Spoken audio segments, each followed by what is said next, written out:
Hi viewers, welcome back to Stats Cosmos. I hope you all are doing good. In the last video, I have introduced you to R Studio. In today's video, we are going to learn about summary statistics of different data sets. Here there are some key points to be remembered before we move further. In R, we can assign values to what we call as objects. Everything in R is some kind of object.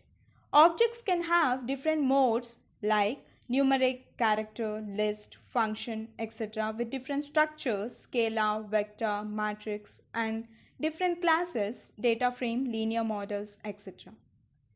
Almost every command we execute in R uses one or more functions. Functions are followed by their name followed by a set of parentheses. Arguments are passed to the function, they are listed within the parentheses. The parentheses must always be present whether or not there are any arguments in it.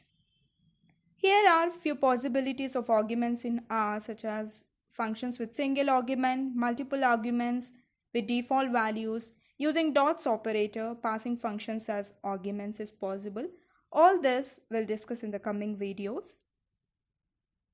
Let's move to the further part. The list of all objects in the working directory can be done with the syntax objects followed by open parentheses as shown on the screen.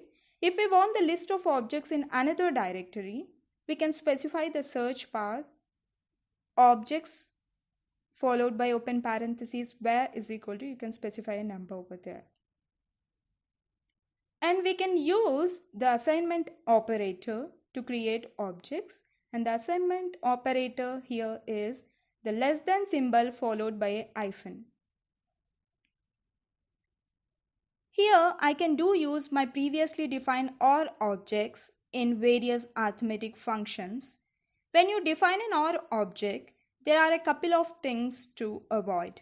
One is that you can't begin the name of an OR object with a numeral value. So if I try something like that, I'm going to get an error.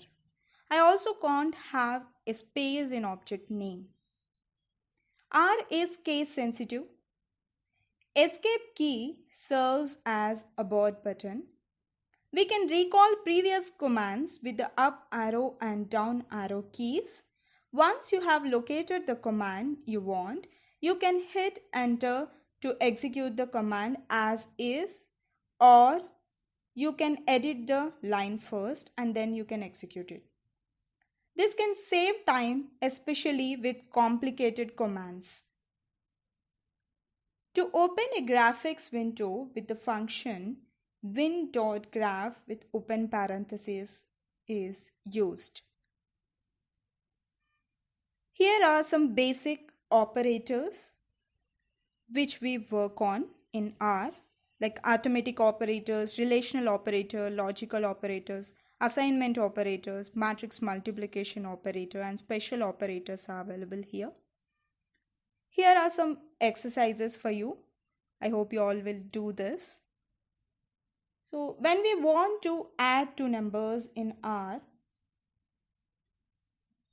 we are just going to put our two numbers together with the plus sign. If we want to subtract, we are just going to use the hyphen symbol in between the numbers to get the subtraction. And to multiply, we don't use X symbol, but rather we use a star symbol for doing that so. And if we want to raise a number, that is also possible in R to some exponent, or it is also possible to do square root of a number, or a logarithm of numbers is also possible in R.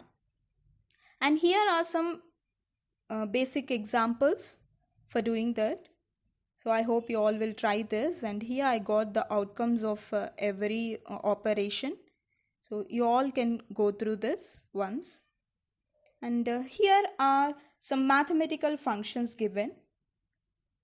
When we come to the mathematical operations, mathematical functions like absolute, ceiling, flow, trunk, round, square root, and logarithm. Logarithm followed by open parentheses is a function for natural logarithm, and for common logarithm we use log followed by 10 and then followed by an open parenthesis for a common logarithm. And here are some exponential functions and trigonometric functions, inverse trigonometric functions and hyperbolic trigonometric functions also can be used with these syntaxes in R. Here are some examples given, exercise problems. You can try this. And here are some simple data handling functions like sort, like to sort the given data in ascending order. Sort of open parentheses when we are using in third, we can give an argument like decreasing is equal to true. When we want a descending order, so this is the syntax. And to find out the largest element of the given data or a vector, we use max.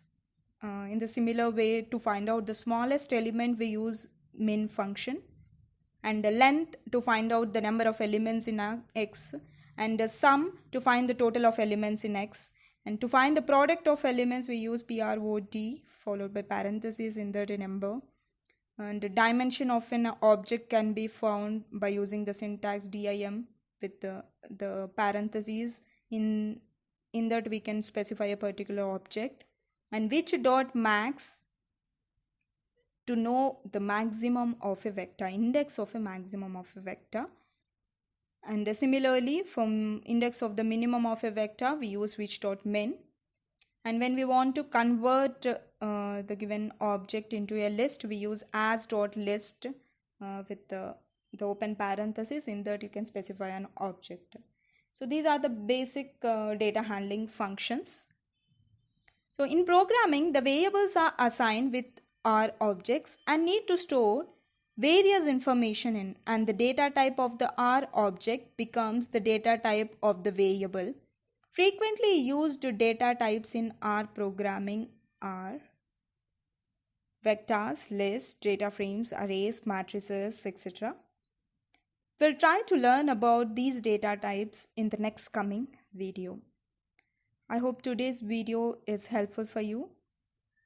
We'll continue with the next video. Thank you all for watching this video.